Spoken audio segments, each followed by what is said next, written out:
So mga par, matapos nga po sinupalpal ng Japanese monster na Oya Inoue ang kanyang WBA mandatory challenger na si Murodjon Akhmadaliev nang sinabi nito mga idol na isang Dakars daw si Inoue kung saan buwelta naman ng Hapones mga idol.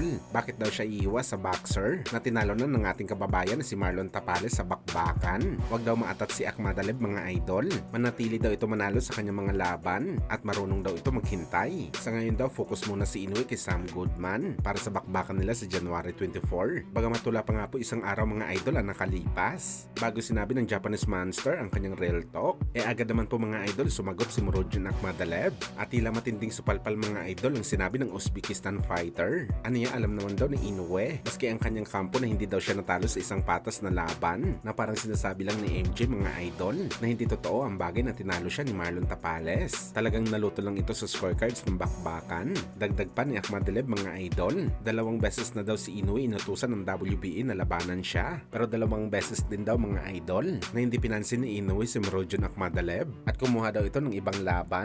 Kung ino-honor daw mga idol ni Inoue si Bushido na isang magiting na samurai na galing sa bansa ni Inoue sa Japan, sa gayon si Puko na lang daw ang natatangi kay Inoue. Ang ibig sabihin ng si Puko mga boss ay isang ritual na pagpapakamatay sa Japan. Well, sakali marinig talaga ito ni Naoya Inoue mga idol, ang mga banat sa kanya ni Akhmadaliev, lalo magagalit talagang Hapones. Alam naman po natin mga idol kung gaano palagi ka-defensive si Inoue kapag siya ang tinitira. Talagang sumasagot ito mga idol at talagang gagawa ito ng paraan kung paano makabawi. Kaya abangan natin to mga idol.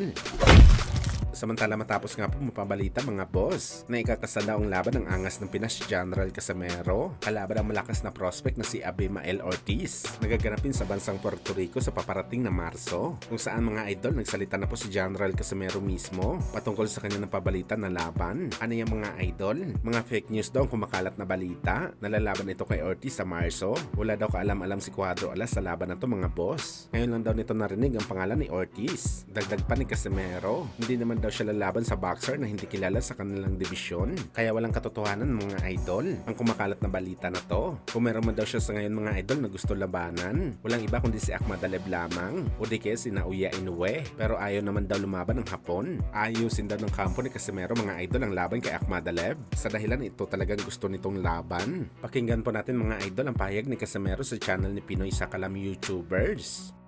Fake news ang Puerto Rican boxer na pinag-uusapan nyo ngayon. Hindi ko nga kilala yun. Sino ba yun? Sino ba nag-umpisa ng... Guys, sino nag-umpisa ng kalokohan na yan? Hindi ako lumalaban sa hindi kilala na boxer. Ang totoong kalaban ko si Akhmadaliev.